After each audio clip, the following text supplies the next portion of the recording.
Allô, bonjour, ici c'est Vincent de Crolly, je suis un député vert belge et je cherche à joindre Duke. Je cherche à joindre Duke pour avoir des nouvelles de Mathieu Sellou. Mathieu Sellou, c'est un monsieur sierra-léonais qui a été expulsé assez violemment, semblerait-il, hier de l'aéroport national de Zaventem en Belgique et qui a été débarqué à Dakar. Il serait en très mauvais état et il semblerait que vous ayez des nouvelles de lui. Je cherche à le joindre.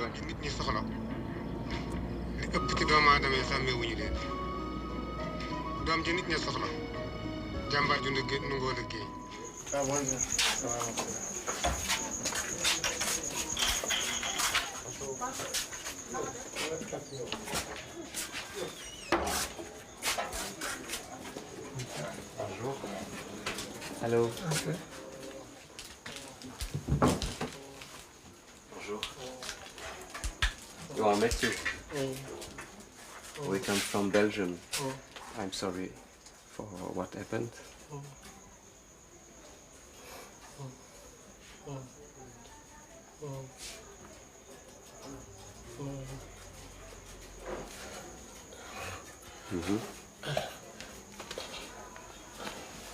I see. Okay.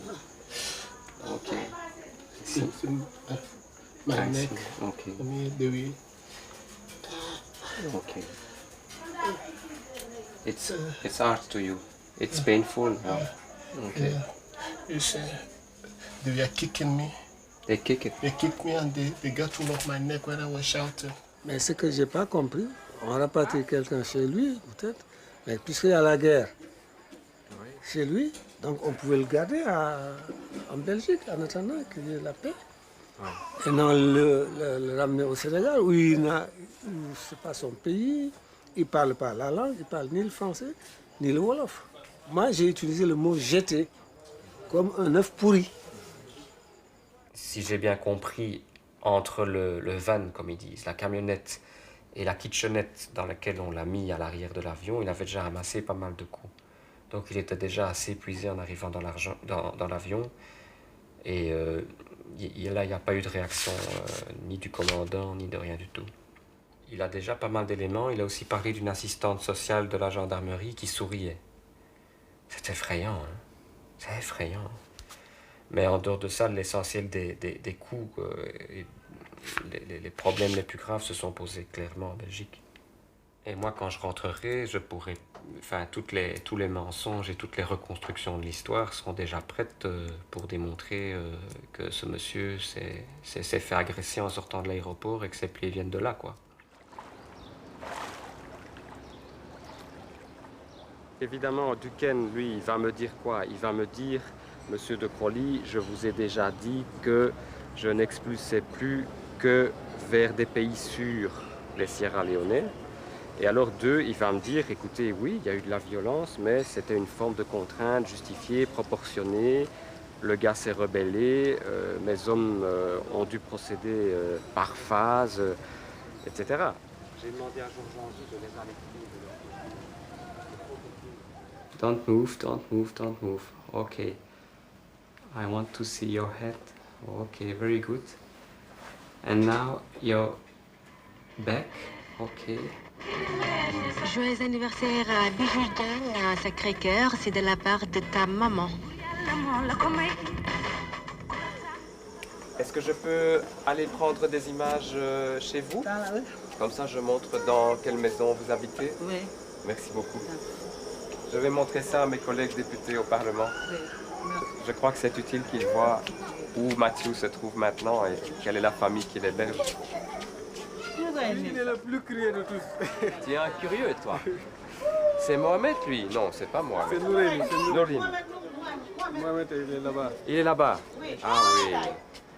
Ils se ressemblent, hein. Pour moi, c'est difficile de voir la différence. Non, Hein. il est un peu beaucoup plus clair que celui.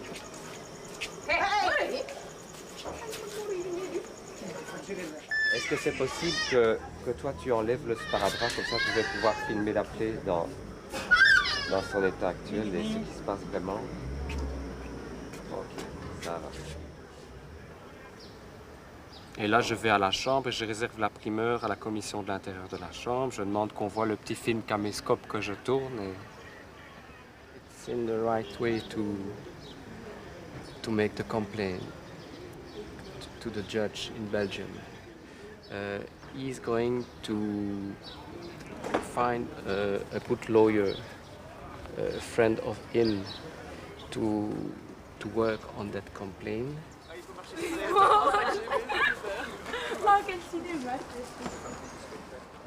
Je ne veux pas de tournant.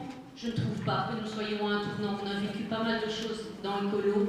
Et le fait d'être en majorité maintenant, c'est pas un tournant, c'est quelque chose auquel on s'attendait, qu'on espérait. C'est Duquesne qui m'a dit qu'est-ce que ça y est encore un problème avec M. de Crolly, il est parti. C'est pas un problème avec moi. Moi, j'essaie de un de problème. clarifier. Mais alors il avait l'air de dire que tu étais là avant le type et que tu attendais qu'il descende d'avion et qu'il y avait une espèce de message qui était passé, et que c'était de connivence, que l'autre, le type faisait semblant faisait se débattre parce qu'il y avait quelqu'un qui le filmait en dessous. Enfin là, il mélange tout, hein, je pense. Il dit qu'il a un rapport de gendarmerie qui est nickel. Mais qu'à partir du moment où le type savait qu'on était là pour filmer, il a commencé à se débattre, à faire... voilà. Enfin, donc ça a l'air d'être le le coup monté. ouvert sur le crâne, elle fait pas Oui, mais semblant, tu vois. hein. Oui, en fait, je l'ai reçu le vendredi 19 novembre, dans l'après-midi, dans ma consultation. Et à l'arrivée, il présentait un certain nombre de lésions. Cette lésion nécessairement est due à probablement le accéder à un coup, en fait, avec un objet dur et avec une certaine violence pour pouvoir occasionner une telle lésion.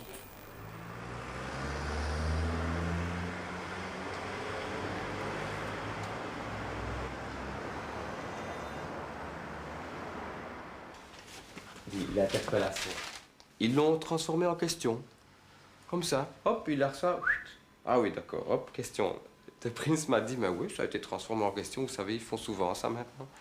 Donc ça veut dire, je ne sais plus moi combien c'est une question orale. 3 minutes, 2 minutes.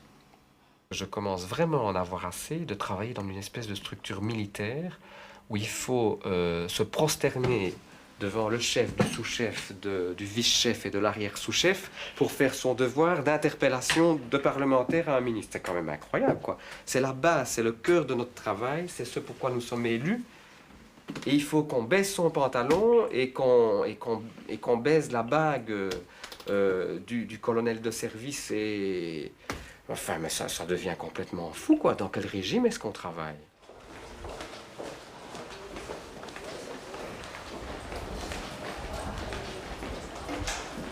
Ok, il n'y a personne du service de presse qui vient ici maintenant. Alors je te téléphone depuis la salle de conférence de presse. Là. C'est une vidéo que j'ai prise, c'est la première fois de ma vie que je tourne un film. Donc, messieurs les caméramans professionnels, soyez indulgents. Vous représentez un journal ou... Non, moi je suis de la gendarmerie. Ah, ok, bienvenue. Merci bien. Et vous travaillez tous les deux pour un service différent Oui, tout différent. Vous travaillez pour le détachement de sécurité ou... Je vous vois souvent là-bas. Oui. Moi je viens du cabinet. De Monsieur Duquesne? Oui. C'est bien. Cette lésion est nécessairement due à probablement le accéder au cou, en fait, avec un objet dur et avec une certaine violence pour pouvoir occasionner une telle lésion. Et les contusions qu'il a au niveau du thorax, au niveau du cou. Voilà, une semaine que je demande... Pouvoir intervenir.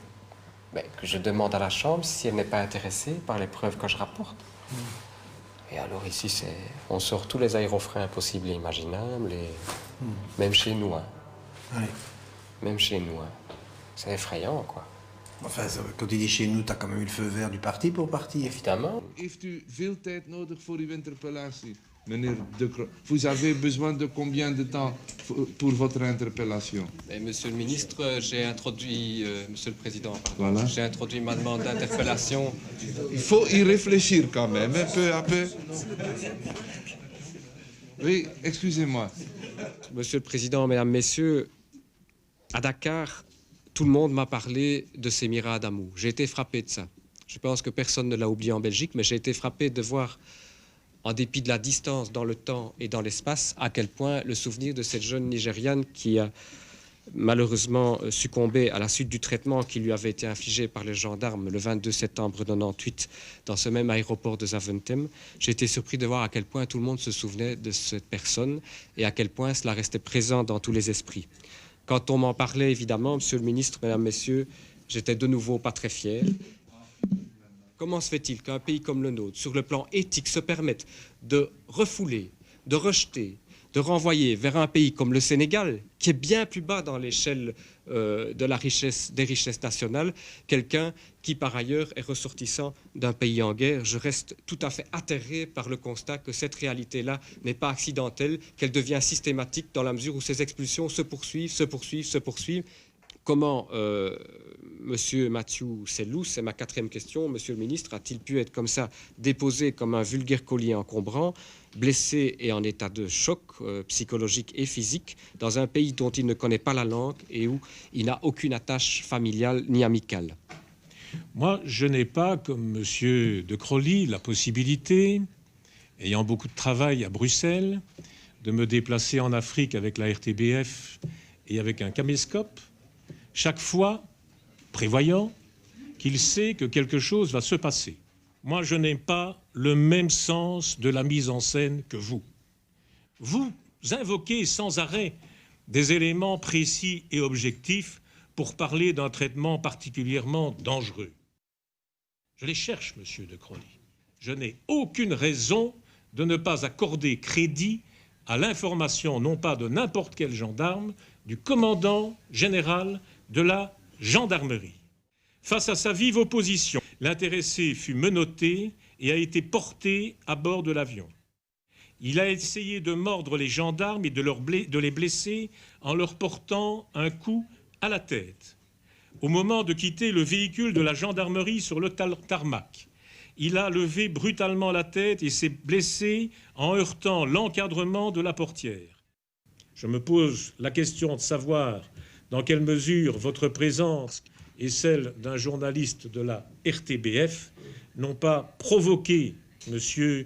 Mathieu Sellou, mais si c'est le cas, je crois que vous ne lui avez pas rendu service. Je suis totalement atterré par le discours du ministre. Je ne comprends pas comment on peut à ce point nier l'évidence, nier la réalité. Et je vois que vous vous enferrez d'une façon tout à fait sûr de vous, convaincu et de plus en plus obstiné dans quelque chose qui va aboutir à un drame, parce qu'à couvrir systématiquement des faits pareils, on va vers des situations où justement on aura moins de chance. Quant à cette histoire de coups reçus par quelqu'un qui se serait cogné volontairement pour faire un peu d'esbrouf à sa sortie de l'aéroport, où vous prétendez que je me trouvais avant même qu'il n'arrive. Vous n'allez pas continuer, Monsieur le ministre, à me dire que j'étais à Dakar avant même que Mathieu Sellou n'y arrive. Qu'est-ce que c'est que ça? C'est du délire, ça, c'est de la schizophrénie. C'est quand même pas possible que vous ayez pu penser ça à un moment donné, au départ, alimenté comme il se doit par certains services. Je reconnais que c'est possible, mais que 8 jours plus tard, vous continuez à dire la même chose, c'est pas possible. C'est fini. Maintenant, je vous ai permis beaucoup... Ça fait une cicatrice comme ça, Monsieur le ministre, pas comme ça. Et c'est comme ça qu'elle est, la cicatrice de Monsieur Sellou. Comment vous pouvez imaginer qu'on puisse avoir une cicatrice verticale ici? Écoutez, c'est alors que l'encadrement d'une porte, c'est scandaleux, c'est vraiment de la propagande scandaleuse que vous faites. Venez à mon cabinet, quand je vous y invite, venez à mon cabinet, vous ne l'avez jamais fait, vous n'êtes jamais venu à mon cabinet parce que vous ne vous intéressez pas aux dossiers individuels, ce sont les caméras qui vous intéressent. Pas du tout, c'est le travail que nous avons tous à faire ici. Pas du tout. Votre comportement, c'est vraiment incroyable de la part d'un parlementaire. Mais je vous pose des questions sur le plan logique. Vous allez avoir un résultat avec une enquête judiciaire que vous avez provoquée. Et je m'en réjouis parce que les choses seront claires. Oui, moi, je n'ai rien à voir directement avec ça. Vous étiez par hasard à Dakar. Mais j'y suis allé parce que j'ai eu des informations. Je vous ai expliqué chronologiquement. Message effacé. Message suivant. Salut Vincent, c'est Josie à l'appareil. Tu sais que je pars en principe lundi en Tchétchénie. Je viens d'apprendre par notre correspondant à Paris qui organise le voyage que Noël, ma mère, qui devait en être, n'en sera pas parce que les organisateurs veulent pas qu'il emmène toute une équipe complète de télévision avec lui, TF1. ce que je comprends d'ailleurs, et donc lui, du coup, il veut pas y aller, ce qui est quand même assez incroyable. Ça veut dire qu'il n'y va pas pour voir ce qui se passe, mais pour montrer sa tronche. Mais il me demande si je pourrais, moi, prendre une petite caméra pour quand même ramener quelques images. Toi, tu en as trouvé une pour aller au Sénégal, alors je voudrais que tu me donnes les renseignements le plus vite possible pour me dire comment faire, où je peux louer ça, etc.